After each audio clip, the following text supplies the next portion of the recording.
Bonjour tout le monde, encore une fois. Bienvenue donc pour cette deuxième journée d'InnovCamp. Hier, en présentiel, nous avions les bachelors. Là, du coup, ce sont les masters. Vous êtes là ? S'il vous plaît, quoi. On va essayer d'interagir ensemble aujourd'hui. Donc, soyez vivants. D'être le plus interactif possible. OK ? Donc, du coup... Vous êtes bien entendu extrêmement au fait de tout ce qui s'est dit hier, car vous avez tous suivi le live YouTube. Quand vous étiez bien entendu contraint par vos obligations professionnelles, vous l'avez suivi, bien sûr, asynchrone, avec grand plaisir, j'imagine, de chez vous, des transports en commun, etc. Évidemment, je vous charrie, puisque je regarde les stats. Hein, il n'y a pas assez de vues sur la vidéo pour que vous l'ayez tous vu. Ce n'est pas un reproche. Le seul truc, c'est évidemment de vous rappeler que tout ça existe et que si on le fait, effectivement, c'est pour vous permettre de retirer le meilleur de tout ce que l'on se dit pendant tous ces temps. Je profite aussi, d'ailleurs, du coup, de rappeler ce que j'ai dit hier matin, c'est que la chaîne YouTube de l'ETNA s'enrichit tous les ans à la faveur donc d'InnovCamp de conférences inspirantes. On le sait, vous n'êtes plus des spectateurs, vous avez été des habitués.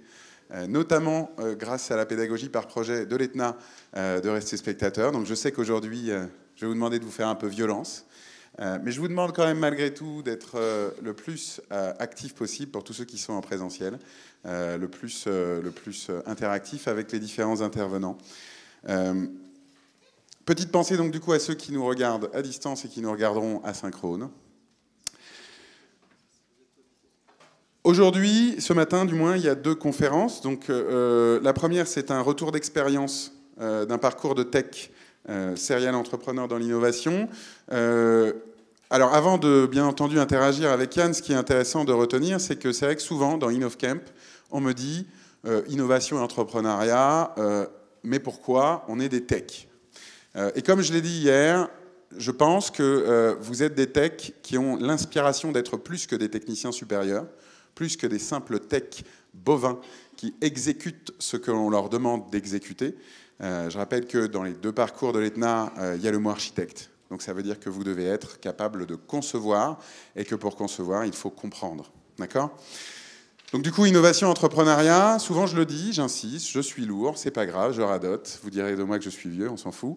Ce qui est important, c'est de retenir que vous travaillez tous pour des entreprises qui ont des métiers, qui ont des propositions de valeur, comme on peut dire parfois, et du coup, vous devez de les comprendre, vous devez de connaître les vocabulaires qui sont associés.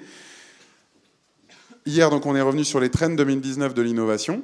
Donc, du coup, bien sûr, vous pourrez piocher dedans avec plaisir pour vous inspirer, et notamment pour vos projets de fin d'études, qui ont aussi tout intérêt à être en adéquation avec des besoins, pour faire des trucs utiles, encore une fois, dans l'innovation, et pas des trucs juste qui amusent le monde.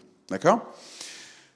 Donc du coup, aujourd'hui, l'idée, c'est en plus de vous inspirer, de vous permettre de vous projeter avec quelqu'un qui est un tech et qui a effectivement un parcours qui peut être comparable au vôtre, dans un sens, et qui, du coup, c'est peut-être vous dans quelques années, quoi, concrètement.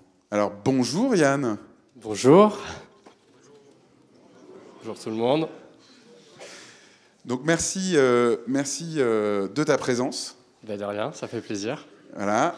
Merci également aussi à toute l'équipe de l'ETNA.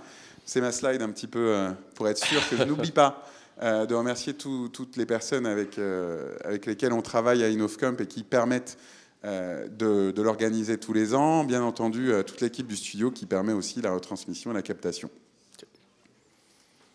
Alors du coup, Yann, Boris, Robin, qui es-tu ? Alors, qui je suis ? Je suis un ancien élève du groupe Ionis, pour le coup. J'ai fait Epitech. Alors, pas l'ETNA, mais c'était même avant que l'ETNA existe, finalement. Et puis, donc j'ai fait mon programme de 5 ans. Et tu disais tout à l'heure que tu incitais beaucoup sur l'entrepreneuriat et l'innovation pour des techs. Mais pour moi, ça me paraît tellement naturel, en fait. Parce que moi, je me souviens, quand on était étudiant, en deuxième année, on montait déjà tous des sociétés. Donc je ne sais pas comment ça se passe à l'ETNA, mais ça nous paraissait assez naturel. Pourquoi ? Parce qu'il y avait en fait un truc principal, c'est que en fait, nous, on est capable de faire. C'est-à-dire qu'on est capable de faire un produit. Alors que si tu es une formation marketing ou commerciale, finalement, tu ne peux pas vraiment créer le produit, tu es obligé de te baser sur un tech. Et donc, ça nous paraissait hyper normal en deuxième année déjà de monter une société, parce qu'on avait tous des idées de trucs qu'on voulait faire et puis qu'on faisait, quoi. Alors, il faut reconnaître aussi que c'était effectivement une époque d'Epitech. Toi, tu es promotion 2008. 2008. Ouais. Donc, on a été un peu contemporains, pas longtemps, cela dit, puisque du coup, moi, je suis promotion 2004. C'était effectivement une époque où Epitech, quelque part, incluait ce qu'est maintenant aujourd'hui Etna, puisque du coup, on nous proposait donc de faire ce que tu as appelé à l'époque du part-time job. Alors, c'était pas pour faire un anglicisme gratuit, mais c'était surtout parce que, du coup, l'idée à cette époque, c'était de pas forcément utiliser les dispositifs de l'alternance, qui sont quand même des dispositifs un tout petit peu contraignants, non? Qu'est-ce que vous en pensez? Hein, tous ceux qui, donc, du coup, émargent à chaque fois se disent, mon Dieu, qu'est-ce que c'est infantilisant? Et donc, du coup, à l'époque, effectivement, on faisait tous du part-time job, puisque c'était, entre guillemets, la proposition de valeur de l'école à cette époque. Ouais, c'est vrai, ouais, c'est vrai. Voilà, ouais. Et donc, donc moi j'ai commencé en 2003 Epitech. Je venais d'un parcours STI électronique, donc pas un truc de dingue au niveau parcours scolaire. Je suis tombé dedans, mais comme je pense beaucoup ici, c'est juste par passion de bidouiller, quoi. Voilà, en gros, comment je suis arrivé ici. Alors d'ailleurs, du coup, sur la slide, cette première slide que j'ai composée avec le début de ton LinkedIn, puisque maintenant, bon, c'est vrai que les CV, c'est comme ça que ça se véhicule, plus qu'à l'ancien temps papier.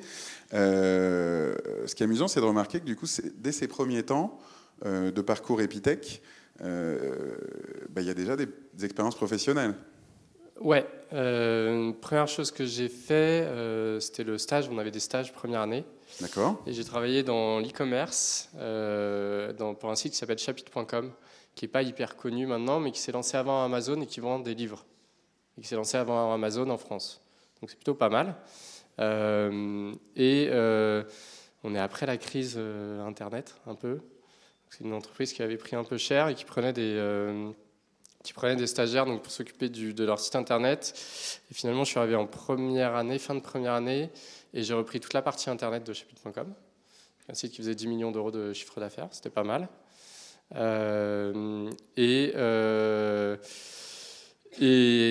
J'étais chef de projet, je crois, j'avais 19 ans. Comme quoi, on était vraiment en mode sortie de crise, quoi.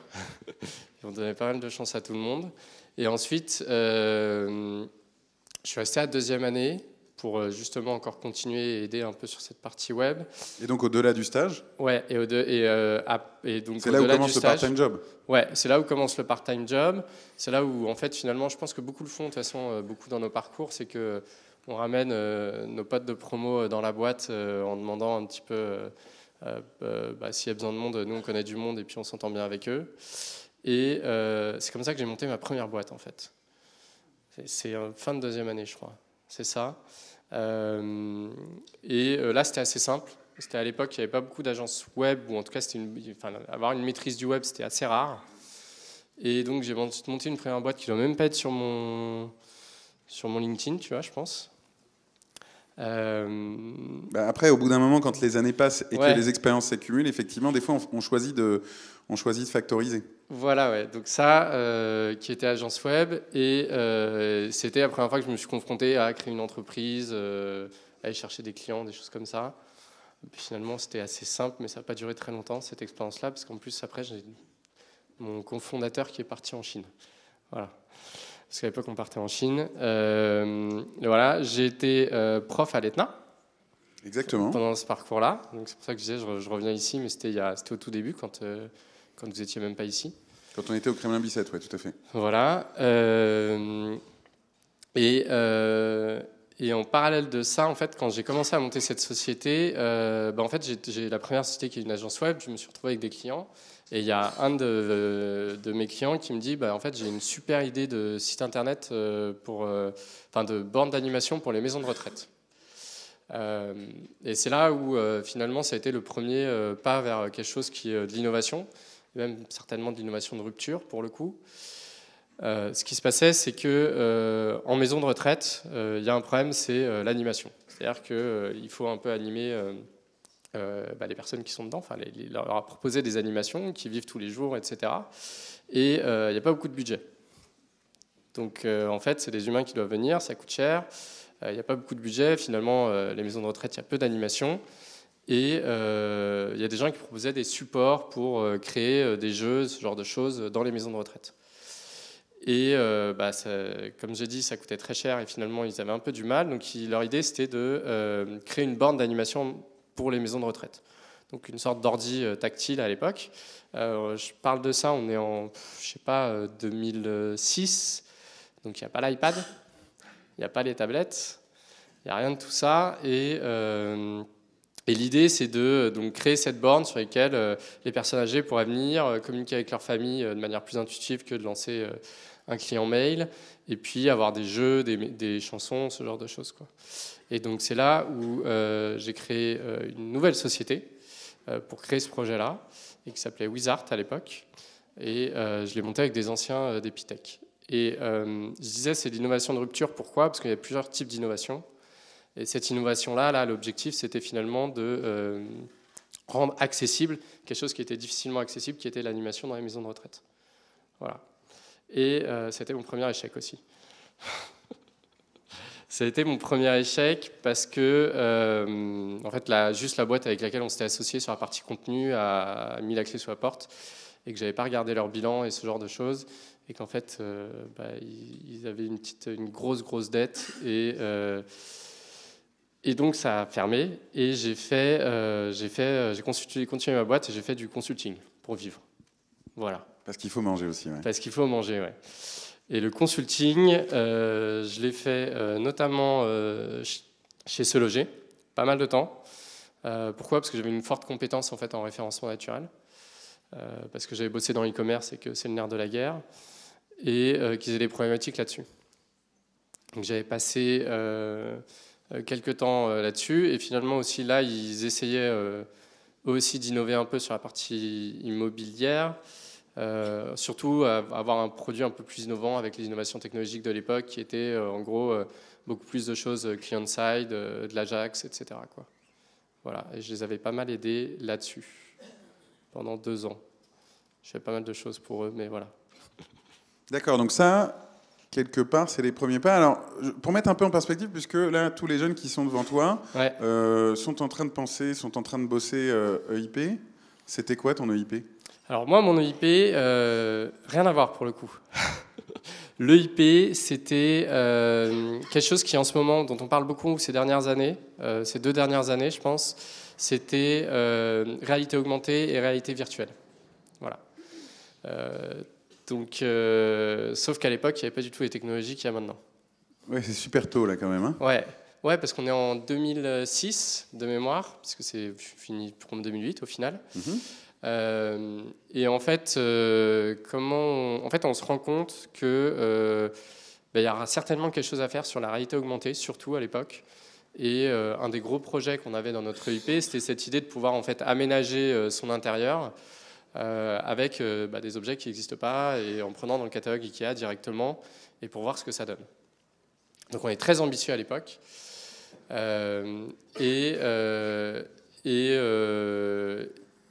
et d'ailleurs on n'a pas vraiment réussi à faire ça. Je ne sais plus comment on s'y était intéressé, j'avoue. Je ne sais plus vraiment exactement quel le cheminement du truc. Mais on avait pas mal. Mais ce qui est intéressant, c'est de se dire que voilà, 2006, en fait, quand on regarde, il y a les premiers papiers sur le sujet, sur comment faire ce que tout le monde réussit à faire aujourd'hui sur téléphone portable, c'est-à-dire placer un objet finalement dans l'espace, et quand on revient dans cet espace-là, il est encore là. Et donc, comment créer ces points d'accroche, comment voir d'où vient la lumière, etc. Et nous, on regardait ça avec beaucoup d'intérêt, mais c'était des papiers où ça fonctionnait à peine.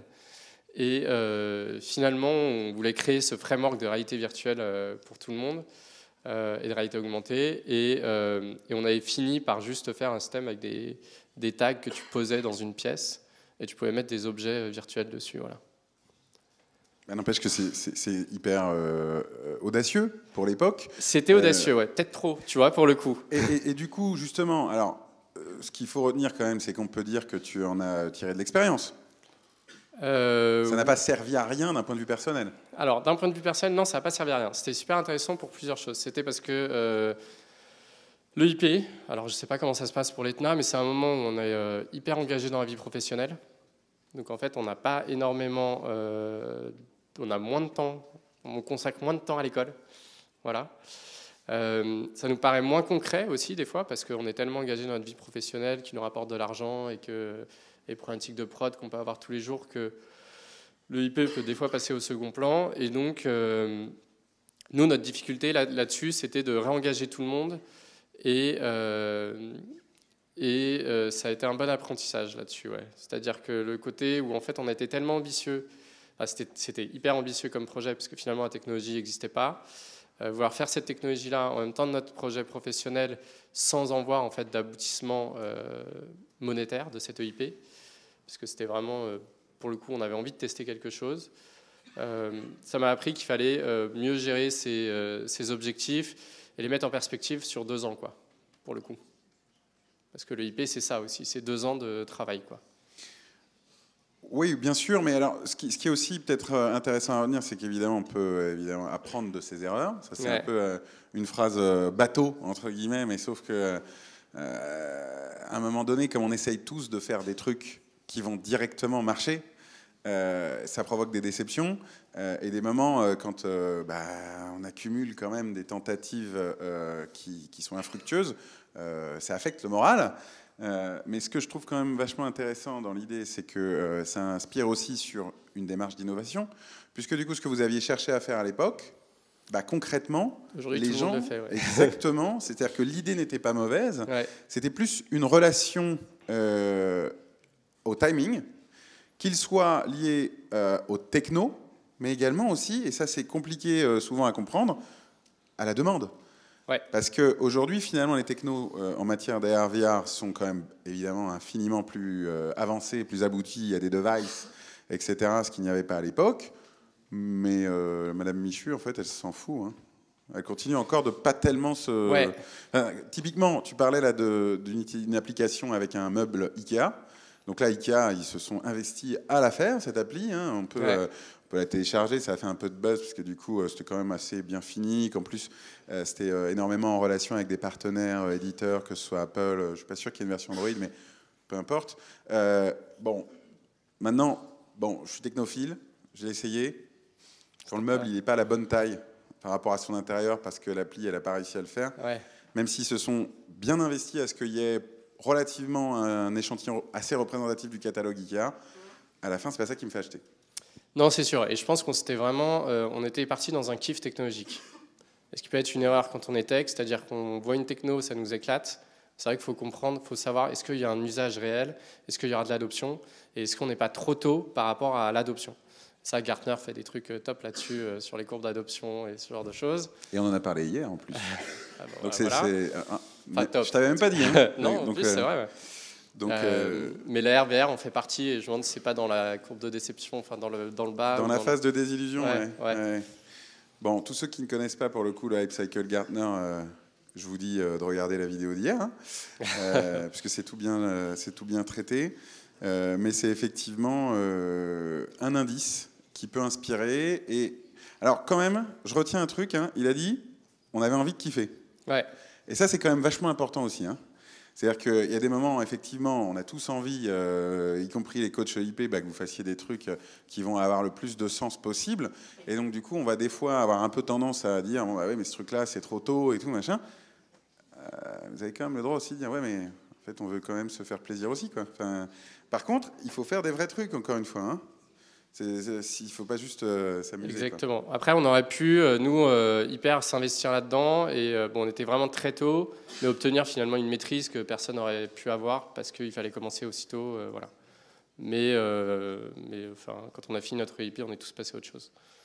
Et si on était resté 6 ans dessus, je pense qu'on serait aujourd'hui en hyper maîtrise du sujet de la R et de la VR. Quoi. Oui, c'est juste que vous seriez peut-être dans la rue. Oui, aussi, ouais.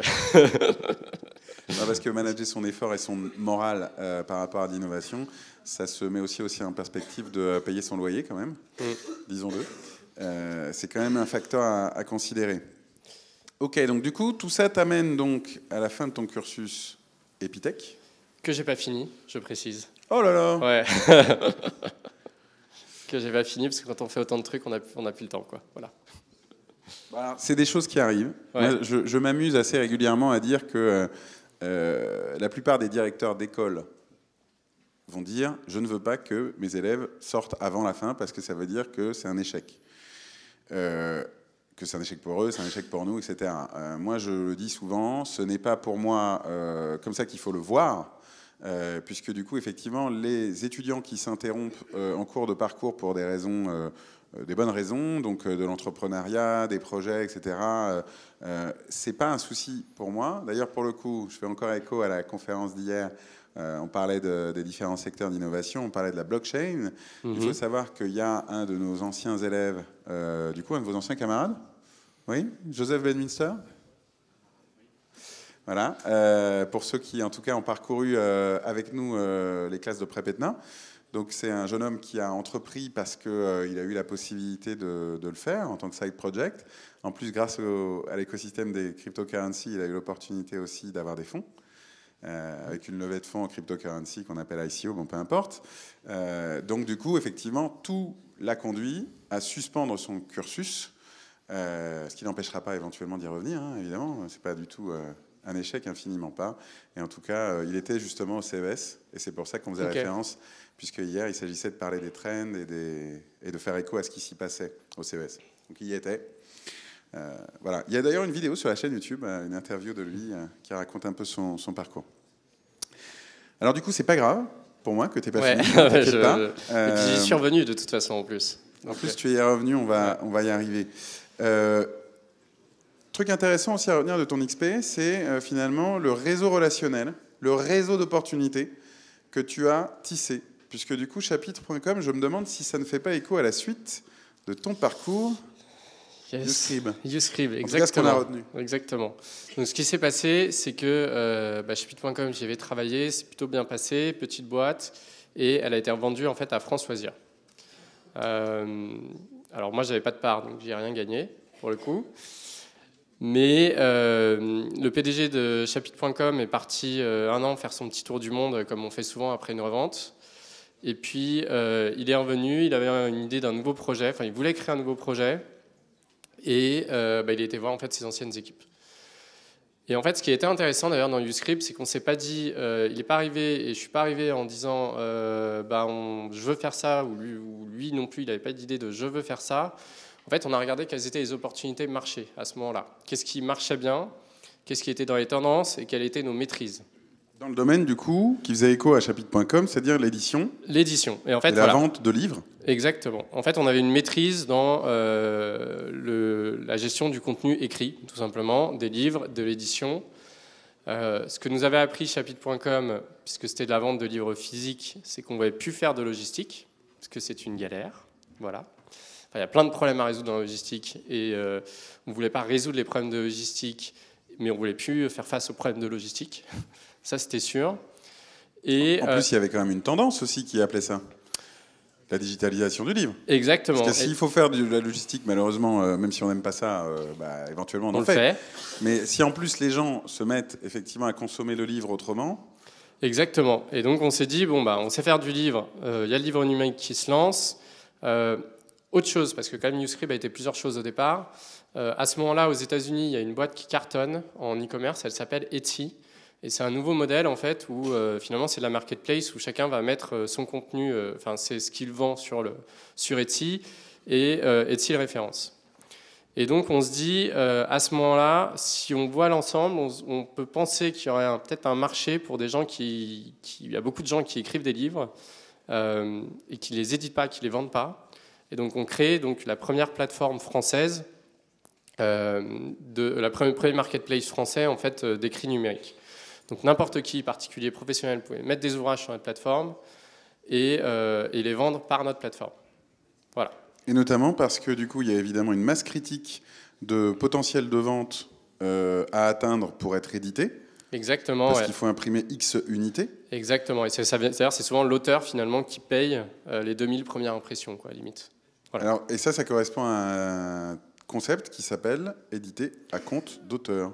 Voilà, exactement. Voilà, ce qui fait la différence entre édité par l'éditeur et voilà, c'est quelque chose du coup qui, mine de rien, montre que des fois on peut s'inspirer de ce qui se fait dans l'ancienne école, dans le XXe siècle, entre guillemets. Exactement, ouais.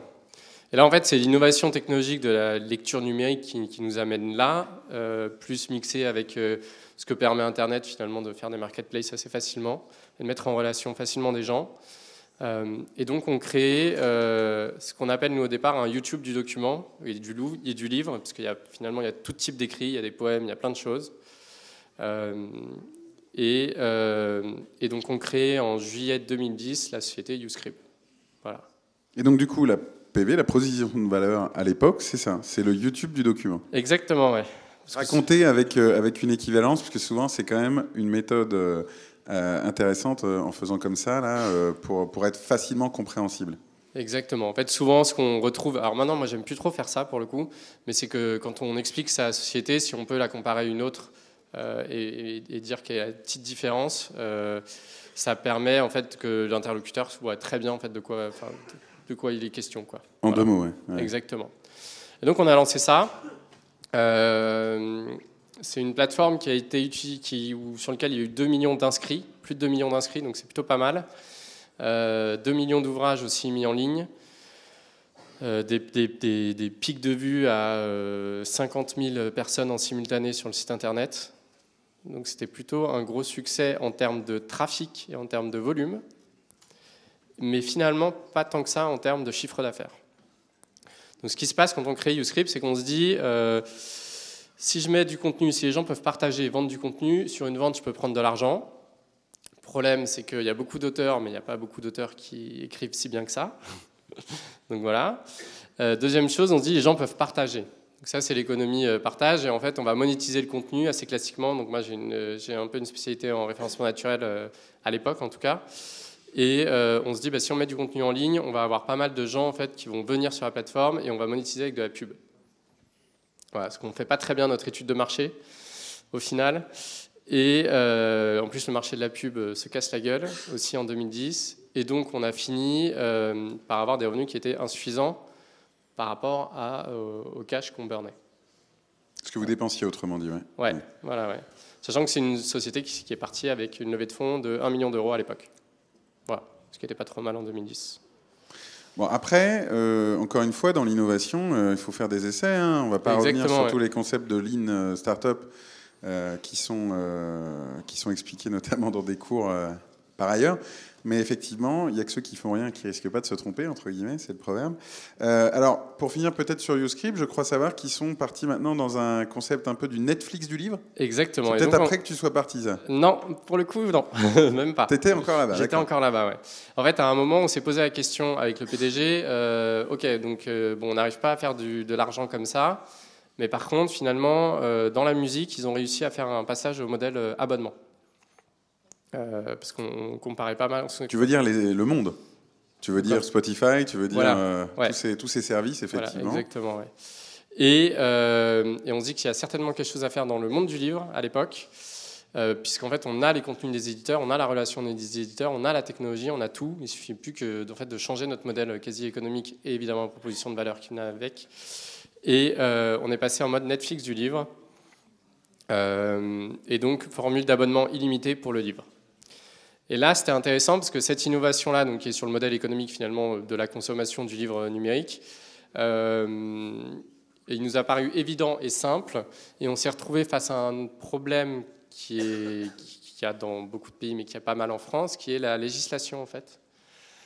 Voilà, puisqu'en fait, il y a une loi qui s'appelle le prix unique du livre, où en fait, le livre, contrairement à d'autres articles, a un prix fixé et qui est décidé par l'éditeur. Et les vendeurs ne peuvent pas changer ce prix. Et nous, on arrive et on dit, on bouscule tout. Et maintenant, le livre se consomme en fait en mode abonnement, donc il n'a plus de prix unique. Et on demandait l'autorisation à personne.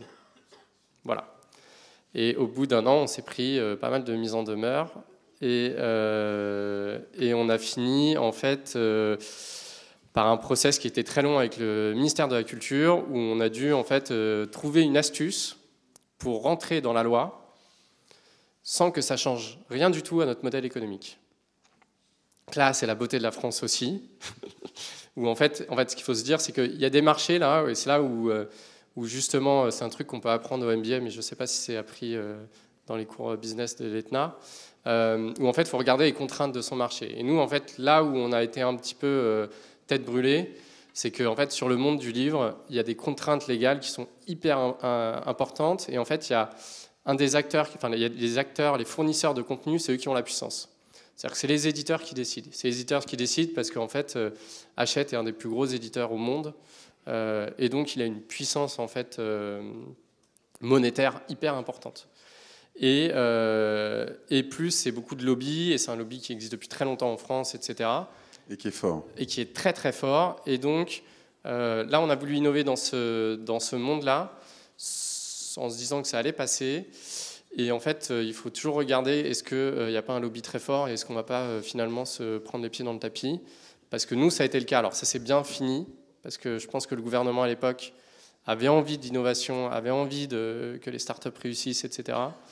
Mais les éditeurs nous ont dit assez clairement, nous, Internet, on n'a pas d'intérêt à ce que ça fonctionne, donc on ne vous aidera pas, et au contraire, on vous empêchera d'aller où vous voulez aller. Voilà. Oui, parce qu'en plus, du coup, là, le législateur, bon, qu'il ait envie, c'est une chose, mais de toute façon, la machine Internet fait que si c'est pas une start-up, une entreprise française qui le fait, ça va être une entreprise d'une autre nationalité et qui va du coup pouvoir vendre en France quand même. Bon. Ça a été notre argument, ça a été de dire, c'est comme vous voulez, en fait, soit l'argent, il va chez Amazon, soit il va dans une entreprise française. Oh, Amazon. Voilà, et que comme Amazon, en fait, à la fin, en tant que distributeur d'ouvrages, finalement, si tous les éditeurs font leur chiffre d'affaires via Amazon, c'est Amazon qui a le pouvoir. Donc on leur a dit, c'est vous qui décidez, quoi. Voilà. Et c'est vrai qu'Amazon, en plus, a aussi sa facette Kindle. Exactement. Ouais. Il y a eu donc des batailles réglementaires, justement, sur la tarification des livres entre Amazon et notamment des lobbies coordonnés, par exemple, par la FNAC. Par exemple. Par exemple aussi, ouais. Je dis ça comme ça au hasard. Justement sur les tarifs, les Amazon Prime où le coût de livraison était gratuit, etc. Enfin des choses comme ça qui se sont passées. Alors pour le coup, de toute façon, tu as dit qu'il y avait l'exemple quand même de la musique, il y a aussi l'exemple de la vidéo, hein, aussi, ouais. avec justement Netflix lui-même, et non pas le Netflix du livre, mais le Netflix. Et d'ailleurs, pour aussi mettre en perspective, est-ce que vous savez comment a commencé Netflix ?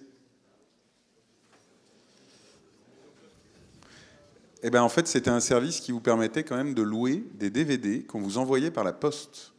Et vous choisissiez des DVD, on vous les envoyait sur une forme d'abonnement, et il fallait les retourner, bien sûr, pour pouvoir en prendre d'autres.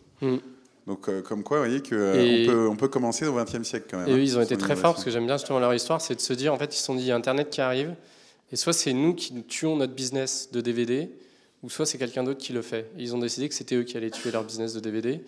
Et c'était une bonne idée, une bonne méthode, quoi, en tout cas. Du coup, chez YouScript, tu étais quoi, en fait ? J'étais directeur technique, ouais. D'accord, voilà. Ok. Et c'était quoi les technos ? C'était du .NET.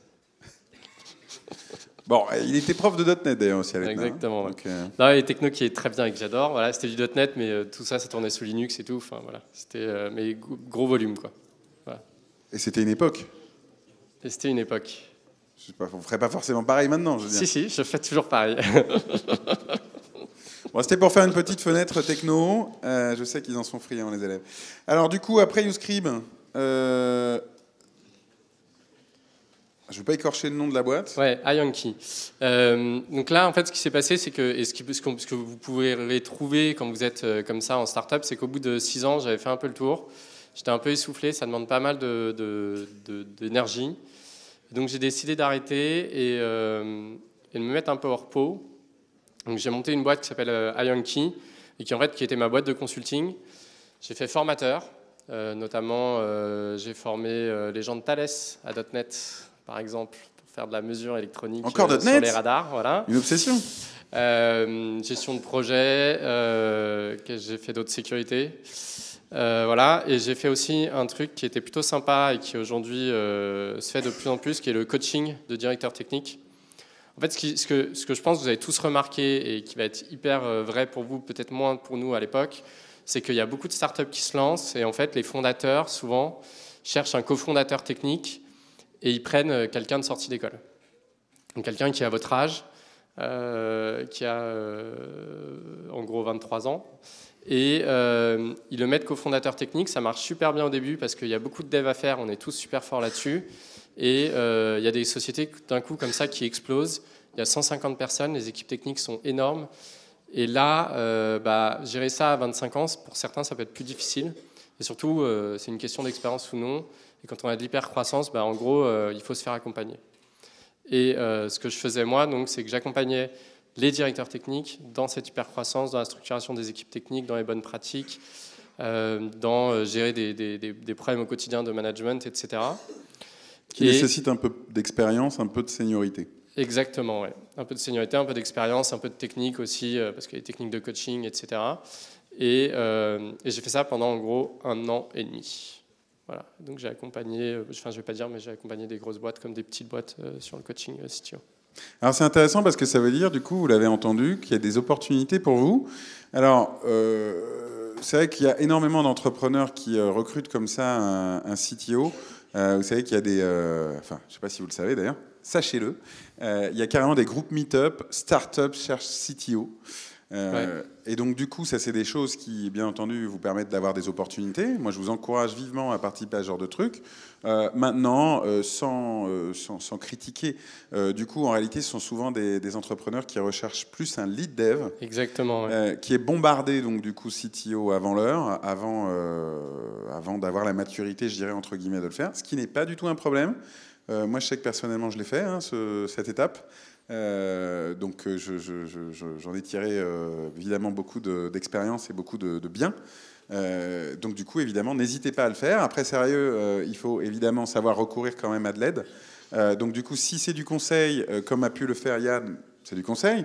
Mais si c'est du réseau, aussi, ouais. et notamment du réseau grâce au réseau des anciens élèves de nos écoles, en commençant par l'ETNA peut-être, mais en sachant aussi aller le faire également aussi sur les autres écoles du groupe, Epitech, Epita. Ouais, parce qu'il y a pas mal de belles histoires dans notre groupe, dans le groupe Ionis pour le coup, de sorties d'école qui ont fait des belles boîtes, quoi. Exactement, il y a des réseaux donc, du coup, qui se sont même organisés et formalisés pour ça. D'ailleurs, du coup, ça permet de rebondir sur l'expérience CTO Partner. Exactement, ouais. Mais c'est vrai que... et donc, en fait, alors, ce qui s'est passé, c'est que, justement, en fin de Newscrib, où ça secoue un peu, j'ai décidé de faire une formation qui est l'executive MBA de Epitech. Totalement accessible aux ETNA, je vous rassure. Voilà, qui est accessible à tout le monde d'ailleurs. Faut juste en avoir l'intérêt, c'est-à-dire peut-être qu'en sortie de 5 ans d'études, ça sert à rien de se retaper 2 ans d'études, mais voilà. Oui, c'est quelque chose d'ailleurs, du coup, sachez-le, les parcours business en initial, en général, on appellera ça un MBA. Et donc, du coup, un executive MBA, c'est à destination des gens qui ont déjà de l'expérience professionnelle, qui ont souvent, du coup, déjà une trentaine d'années, même si c'est pas forcément réglé et donc rédhibitoire. Quand on n'a pas 30 ans, ça barre pas forcément l'accès à ça, mais c'est plus un truc complémentaire. À ce moment-là, ça s'appelle un exec MBA. Exactement, ouais. Et donc, j'ai fait cet exec MBA qui était hyper important pour moi parce que j'avais besoin, en fait, d'être plus solide sur des parties marketing, commercial, communication. On se fait coacher aussi, et ça c'était hyper intéressant. Et suite à ça, en fait, les anciens de l'Executive MBA ont monté un fonds d'investissement. En fait, ce qu'ils ont vu, la problématique qui a été vue, c'est de se dire, en fait, il y a beaucoup de boîtes qui cherchent des associés techniques. Il y en a énormément, et ils ne trouvent pas. Et parce qu'il y en a plein qui sortent d'écoles de marketing commercial, etc., qui ont plein d'idées. Et souvent, ils ont des très bonnes idées. C'est-à-dire qu'ils connaissent un business, une industrie dans laquelle il y a une innovation à faire, en fait. Et souvent, une innovation de disruption, soit pour baisser les coûts, soit pour rendre le truc plus accessible. Mais ils n'ont personne pour le faire. Et donc, ils vont aller chercher un associé technique. Ils ont du mal à trouver un associé technique. En fait, finalement, ce qu'ils ont besoin, c'est d'un lead développeur. Mais finalement, ils ne savent pas du tout comment on gère du développement et comment on passe les problématiques métiers à une équipe de développement. Et donc, on a créé un fonds qui s'appelle CTO Partners et qui fait cet accompagnement-là. L'idée, c'est qu'on prend une partie du capital de la boîte et en contrepartie de ce capital, on fait de l'accompagnement technique. L'accompagnement justement à trouver peut-être une équipe externe, comment on la pilote, comment on exprime son besoin. On fait de la stratégie aussi parce que finalement, on a tous un peu l'habitude de ça. Et on l'a lancé il y a 2 ans. avec des gens de chez Blablacar, Criteo, Vente Privée, d'autres. Enfin voilà, on a une quarantaine, 42 même, je crois. Et, on n'a pas fait exprès. On n'a pas fait exprès, oui. Exactement. Et ça, c'était hyper intéressant parce qu'en fait, c'est là où justement, et c'est souvent ce que je trouve, ce qui est important quand on veut faire une boîte et qu'on veut innover, c'est qu'en fait, il y a plein d'endroits où il y a beaucoup d'argent, où l'informatique n'a pas encore mis les pieds, où l'automatisation des process n'a pas encore mis les pieds, et nous, c'est ce qu'on cherche. Et c'est là où on aime bien accompagner, parce que c'est là où, en gros, il y a les plus belles histoires à faire, et notamment dans l'industrie. Voilà. Et je dis on parce qu'effectivement, il se trouve que moi aussi, je participe à cette action. Ouais. D'ailleurs, de même que Romain Henry, qui va nous rejoindre dans quelques minutes pour la conf suivante. Alors, du coup, gardons du temps quand même aussi pour parler de Wise. Exactement. Oh là là. Et voilà. Et dernier projet. Donc, je saute ma pire. Ouais. C'est pas grave ? Pas grave, vas-y. C'est dommage. Mais bon, vous regarderez ce que c'est mapire.io et il se trouve que Yann est coach là-dedans et c'est intéressant, inspirant pour la disruption un petit peu du marché du recrutement. Du marché du recrutement. Et du recrutement du tech.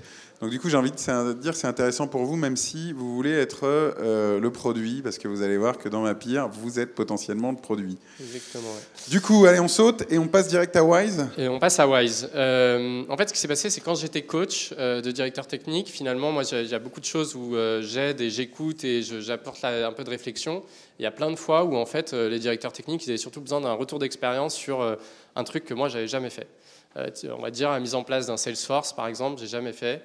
Qu'est-ce qu'on va avoir des outils d'email marketing automation pour un petit nombre d'utilisateurs, jamais fait parce que moi je jouais toujours avec des gros nombres d'utilisateurs et ce genre de choses. Et en fait, je faisais pas mal de mise en relation. Et on disait, ça tombe bien, justement, je coach un autre CTO qui lui l'a fait, donc vous allez prendre un déj ensemble. C'est toujours l'importance du réseau et d'utiliser son réseau pour trouver finalement les retours d'expérience dont on a besoin. Sauf que ça scale pas. C'est-à-dire que moi, au milieu, ça scale pas, puis je connais pas tout le monde, et puis j'ai pas le temps de passer mon temps à faire ça. Et donc, j'ai rencontré 2 personnes qui faisaient la même chose de leur côté sur un réseau de CTO, qui sont mes associés, et qui ont monté Mapire, d'ailleurs. Voilà.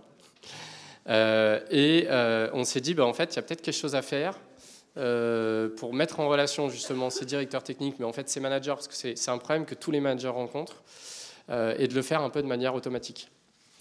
Et là, je vais parler un peu du process. Ce qu'on a commencé à faire, c'est qu'on a pris ces directeurs techniques, on les a mis sur un Slack. Parce que là, rien de spécial. Et on leur a créé une channel help et on a dit discuter entre vous de vos problématiques. On a créé une ligne édito, on leur a dit comment il fallait faire, voilà, pour éviter que ce soit le bordel dans le Slack. Et en fait, au-delà de 70 personnes, on a commencé à avoir une baisse d'activité. Pourquoi ? Parce qu'en fait, il y avait eu de l'activité, les gens en avaient marre du Slack qui floudait, et finalement, ils avaient commencé à mute le truc. Et puis, niveau organisation, ça tenait plus trop. Donc, on s'est dit, on a été voir d'autres personnes qui avaient des grosses communautés. Ils nous ont dit, en fait, chez nous, c'est pareil. C'est-à-dire que finalement, il y a un petit cœur qui participe, mais pas tout le monde arrive à participer. Pourtant, le savoir, il est chez tout le monde, partout, etc. Mais on n'arrive plus à les engager, quoi. Et donc, on a créé un bot, Slack, à qui on pose une question. Ça arrive dans notre système, et le système, en fait, il connaît les compétences des gens, où il arrive à peu près à comprendre qui pourrait répondre à cette question-là. Il la redirige à la bonne personne dans son Slack à lui, dans son Slack d'entreprise, pas dans un autre Slack d'une communauté, dans son Slack d'entreprise, celui dans lequel il est tous les jours. Et on a fini avec donc la plus grosse communauté de tech française qui l'utilise, qui est TechRox. Et en gros, plusieurs questions qui sont posées tous les jours avec un taux de réponse qui est de l'ordre de 90%, quelque chose comme ça. Donc ça a été notre test. Pour tester ça, d'ailleurs, on n'a même pas créé de société, on a juste fait ça comme ça directement dans notre Slack. On a créé cette communauté, on a testé notre produit auprès de cette communauté, ce qui est toujours une bonne méthode. Et ensuite, on s'est dit, OK, on vient de résoudre un problème pour notre communauté et pour des gens, mais comment on va le vendre ? Et là, on a fait le tour un peu de tous les fonds d'investissement et des communautés de start-up. On leur a dit, comment vous gérez ce problème et est-ce que vous l'avez ? Ils ont tous dit, on a ce problème-là, on n'arrive pas à le résoudre. Donc déjà, on avait essayé, on avait nos clients, quoi. Et comme on avait nos clients et comme on avait prouvé que ça fonctionnait, on a levé 500 000 € là, il y a un mois. Et maintenant, il faut faire payer les gens et le déployer partout. Voilà, en gros, Wise. Et donc l'histoire va continuer de s'écrire. Et l'histoire va continuer de s'écrire. C'est une histoire que j'aime bien parce que En fait, c'est dans la manière dont on l'a fait qui était bien et qu'il faut toujours essayer. C'est-à-dire qu'on a créé une communauté d'utilisateurs et on a testé un produit auprès d'eux. Et ça, c'est toujours une super bonne manière de faire. Et un truc qui était cool, c'est que nos utilisateurs, c'était des gens qui étaient capables de mettre de l'argent, parce que c'était souvent des directeurs techniques. Ils avaient déjà fait des exits où ils gagnaient assez bien leur vie pour pouvoir mettre de l'argent. Ce qui a fait qu'on a eu nos premiers business angels comme ça. Et comme c'était une problématique que les fonds d'investissement rencontraient et les incubateurs rencontraient, et ben en fait, c'était hyper simple de lever de l'argent. Et ça, c'était plutôt cool et c'est une bonne manière de faire. Voilà. Et donc, du coup, encore une fois, l'histoire va continuer de s'écrire. Alors, Wise, du coup, je ne vais pas faire le vendeur, hein, mais du coup, c'est quelque chose dans lequel les élèves pourraient très bien intervenir. Dès lors qu'ils ont de l'expérience et la capacité, justement, à en donner, puisque du coup, l'idée, c'est qu'il faut donner pour recevoir. Hein, voilà, ouais. Comme dit le proverbe. Donc, du coup, bon, vous pouvez évidemment commencer par chercher à recevoir, même si vous ne pouvez pas donner tout de suite. Donc, concrètement, si dans votre boîte, vous avez des questions, et ben, vous pouvez les poser à la communauté Wise. Et puis devenir donc activiste dedans aussi en renvoyant. C'est encore une façon d'avoir, je dirais, un networking. Exactement. D'adresser des gens. Tu as fait une micro-parenthèse quand même en disant qu'il y a eu un partnership entre Wise et TechRox. Ouais. Il faut savoir quand même que TechRox, c'est aussi quelque chose qui est intéressant en matière de network. Etna est partenaire de TechRox. Etna a participé à leur événement début décembre.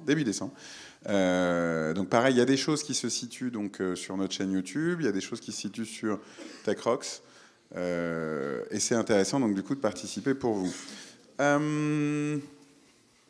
Question-réponse. Question-réponse pour encore une fois vous mobiliser. Est-ce qu'il y a des gens qui ont des questions pour Yann? Faites pas les timides, la première question c'est toujours relou. Allez, je sens que vous êtes volontaire. Ouais. 2 secondes.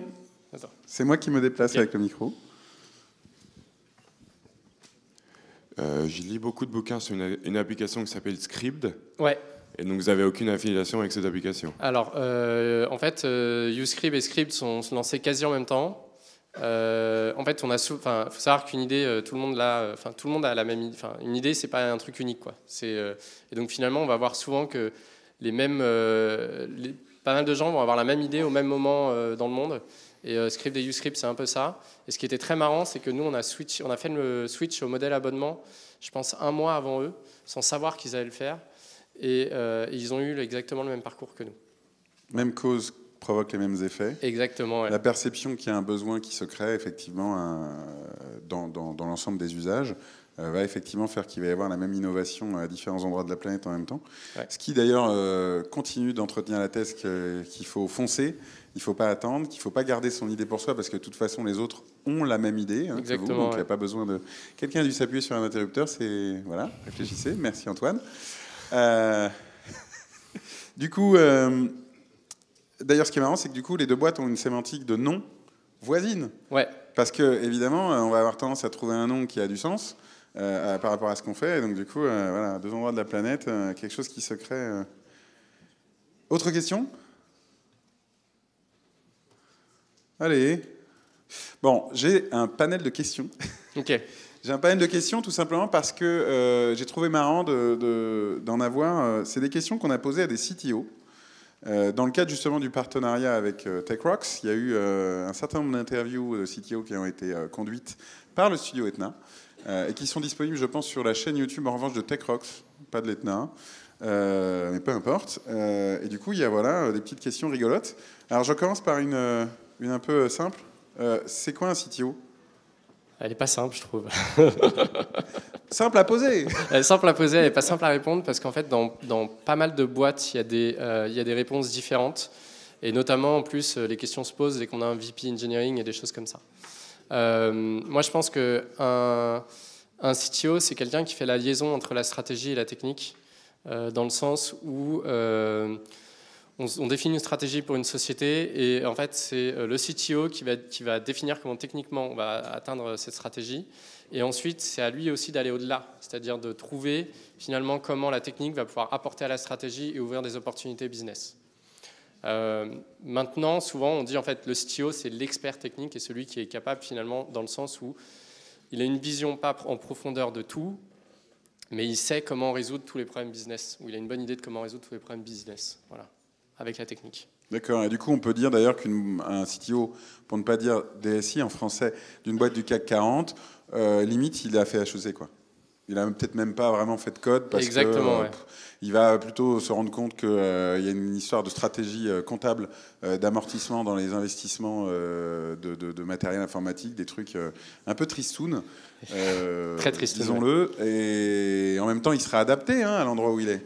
Et donc très très clairement, quand on est sur de la start-up, quand on est sur de la petite entreprise, là par contre le CTO va pouvoir être quelqu'un qui vient vraiment de la tech et il va pouvoir être un Etna, pour parler de façon directe et claire. Ouais. D'ailleurs, grosse question aussi rigolote. Ça fait un peu de silence, t'as vu? Ouais. Ça marche, hein? Tu codes encore? Je code encore, oui. Je code encore. Et en fait, quand on lance une société, quand on lance une start-up, en fait, on code beaucoup et énormément. Et donc, je code encore et j'aime beaucoup ça. Même. Et ça, c'est intéressant. Ouais. Tu te fais pas violence.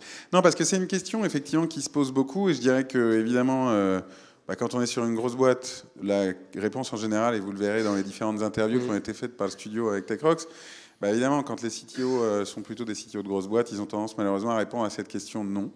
Et d'ailleurs, parfois, ils vont même dans le terrain de dire non, et j'en suis malheureux. Donc, du coup, c'est quelque chose qui va quand même peut-être pouvoir nourrir la réflexion de l'orientation de votre carrière. Après, il n'y a pas de mauvais choix, si ce n'est celui qui vous rend malheureux, peut-être. Voilà. Donc, c'est ceux qui vont se mettre à arrêter de coder, ok, du moment qu'ils ont, que ça leur va, quoi. Une question tordue pour rigoler, et puis après, on va peut-être rompre les rangs. Elle est dure, Julie, quand même, cette question. Allez, je me lance. Le CTO, dans la jungle de l'entreprise, c'est quel animal? Oh la vache. Dans la jungle d'entreprise, c'est quel animal? Alors bon, allez, je te donne des pistes pour répondre quand même. Bien entendu, l'idée, c'est de se dire, est-ce que c'est, tu vois, le guépard qui guette pour se jeter sur sa proie? Est-ce que c'est l'éléphant serein qui risque pas de se faire bouffer par le guépard? Est-ce que c'est la gazelle qui court vite? Est-ce que c'est le singe qui saute d'arbre en arbre en trouvant des astuces pour gérer? Moi, j'aime bien penser que c'est certainement l'éléphant, parce qu'en fait, la tech est tellement centrale, et c'est elle qui fait... donc, si c'est pas stable, si c'est fait à l'arrache, ça fonctionne pas. Donc, il faut que ce soit un peu la force tranquille qui rassure tous les autres, à limite, que tout est possible et qu'on va y arriver. Voilà. Wow, on aurait pu dire ça du lion aussi. Ouais, le lion aussi, qui, je le rappelle, quand même... qui chasse pas, d'ailleurs. Qui ne chasse pas, exactement. Exactement, ouais. Exactement, c'est la lionne qui doit le faire, la malheureuse. Bravo pour l'égalité homme-femme. Et lui, il se pose en papa et il défend le cas échéant en mordant les autres. Allez, dernière question. Okay. Avant, alors, il y a une question dans l'Assemblée, donc du coup, je garde ma dernière question pour vraiment la fin. Est-ce que vous pouvez passer? Bonjour, merci beaucoup pour l'intervention. Ma question, c'est, après votre parcours sur plusieurs entreprises en tant que CTO, etc., comment est-ce que vous arrivez à faire une ligne, à tracer une ligne pour pouvoir gérer votre temps en tant que chef des projets, des managers, gérer une équipe et des codeurs, continuer à coder et à faire ce que vous aimez, la raison pour laquelle vous êtes dans cette poste? Ouais. Alors, j'aime coder, par contre, j'aime pas faire de l'HTML et du CSS, par exemple, donc j'ai mes limites, quand même. Déjà, je tiens à le dire. Mais en fait, il y a un truc qui est vrai, c'est que quand on est tech, on a tendance, et qu'on aime bien coder, et ce que j'ai vu souvent, c'est des directeurs techniques, c'est que la zone de confort, c'est le code. Donc on a tendance à y trouver refuge dedans, en fait. Et en fait, il y a une manière simple il faut toujours avoir du recul sur ce qu'on fait et se dire, OK, où est-ce que j'ai le plus de valeur? Là, dans l'entreprise. Sur quel endroit j'ai le plus de valeur? Et finalement, si on est manager d'une équipe, là, on a le plus de valeur, c'est de faire en sorte que son équipe puisse produire. Donc c'est là où il faut bien se demander, est-ce que j'ai plus de valeur là, à taper du code que quelqu'un d'autre pourrait faire, ou est-ce que j'ai plus de valeur à gérer le projet? Est-ce que j'ai plus de valeur à faire en sorte que mon équipe aille bien? Et il faut se poser la question limite chaque matin pour savoir ce qu'on va faire, quoi. Voilà. C'est je dirais, ça qui me drive. Avec toujours, moi je sais que j'ai le défaut, mais que c'est un défaut que beaucoup ont, c'est que le code peut être un refuge, et donc il faut en avoir conscience pour pouvoir se dire, attends, là je suis en train d'aller dans mon refuge parce qu'en fait le sujet de management me fait chier, quoi. Voilà. Mais pourtant c'est là où j'ai de la valeur, donc c'est là où il faut que j'aille. Et tu n'as que 24 heures par jour comme tout le monde. Parce que des fois, j'aime dormir en plus. En plus, il aime dormir. Ouais, parce que c'est vrai que des fois, les hyperactifs, on se dit, putain, ils ont 36 heures, qu'est-ce qui se passe? Certains dorment 3 heures, ou le prétendent. Mais bon, toi, tu le dis, tu affirmes, tu aimes dormir. Ouais. Ça arrive à des gens très bien. Moi aussi. Est-ce qu'il y a encore une autre question ou je sors la mienne? Allez, je pose du coup la dernière question, qui est une question difficile. Steve Jobs, à un moment donné, en intervenant à Stanford, dit « Stay hungry, stay foolish », pour dire ayez les crocs, ayez faim, restez comme ça, même quand vous allez grandir, même quand vous allez vieillir, même quand vous aurez avoir fini de payer votre crédit de maison. Et du coup, quel conseil, entre guillemets, comme Steve Jobs, ce n'est pas ma référence, tu donnerais aux élèves d'Etna? Parce que bon, Stanford, Etna, pareil. Je sais pas, moi je dis trouvez chacun votre motivation. Moi, ma motivation, c'est que j'ai envie de me lever le matin et de me dire que je fais un truc qui est cool, qui est sympa et qui fait que je me dépasse, quoi. Voilà.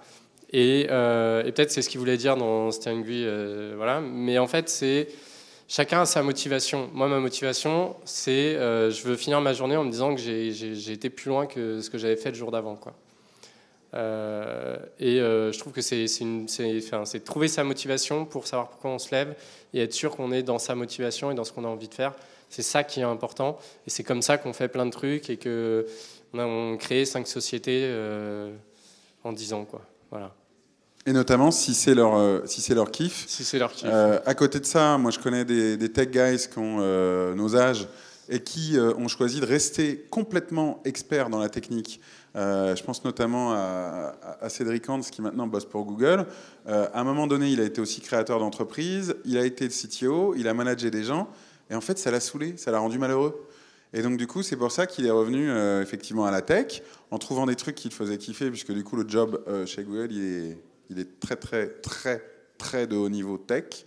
Du coup, il mange bien d'ailleurs, à sa faim, comme on dit, parce que ça existe ce type de job. Et donc, du coup, si vous êtes vraiment des hardcore tech, eh ben, c'est cool. Et il y a la possibilité d'avoir de la progression de carrière, il y a la possibilité de se dépasser, d'avoir de l'ambition, y compris effectivement de cette façon-là. Parce que, disons-le quand même, il y a énormément de tech guys qui, à un moment ou à un autre, vont se retrouver en situation de se voir confier du management. C'est naturel. Et si c'est OK, c'est cool. Mais si c'est pas OK, c'est on pas va grave. juste y aller parce que c'est bien payé. Ça, c'est un truc vraiment, je pense, à retenir aussi. Voilà. Et en plus, en tant que CTO, on a besoin d'experts techniques dans son équipe et donc on est très content d'en trouver, quoi. Voilà. Merci. Merci, ouais.